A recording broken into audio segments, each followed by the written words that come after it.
কাশ্মীরের পেহেলগামের সন্ত্রাসী হামলায় প্রাথমিক তদন্ত প্রকাশ করেছে এনডিটিভি। নিরাপত্তা বাহিনীর একটি সূত্রের বরাতে ভারতীয় গণমাধ্যমটিতে বলা হয়েছে, 3টি স্পটে 10 মিনিট ধরে গুলি চালিয়েছে 5 জন হামলাকারী। বান্ডেল থাকলে প্রতি সেনমানিতে টাকা বাঁচবে। বিকাশ সেনমানি বান্ডেল কিনে জিতুন প্রতি লেনদেনে।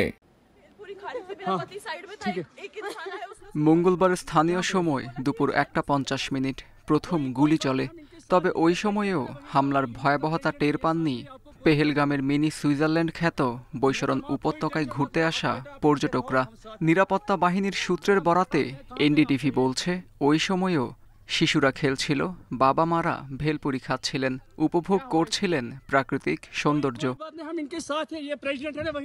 ঠিক সেই সময়ই 5 জন সন্ত্রাসী এসে পর্যটকদের কাছে তাদের নাম ও ধর্ম জিজ্ঞেস করে।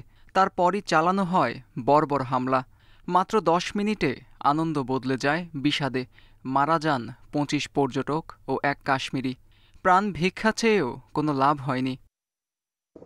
ভারতীয় গণমাধ্যমটি জানায়, সন্ত্রাসীরা পাশের পাইনবন থেকে বেরিয়ে এগিয়ে যায় 3টি জায়গার দিকে, যেখানে প্রচুর পর্যটক ছিল।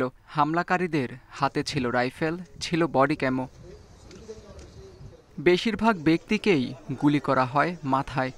নিরাপত্তা সূত্র জানিয়েছে, হত্যাকাণ্ডের পর জঙ্গলের দিকেই পালিয়ে যায় সন্ত্রাসীরা। হামলার প্রায় 30 মিনিট পর দুপুর 2:30টার দিকে খবর পায় পুলিশ।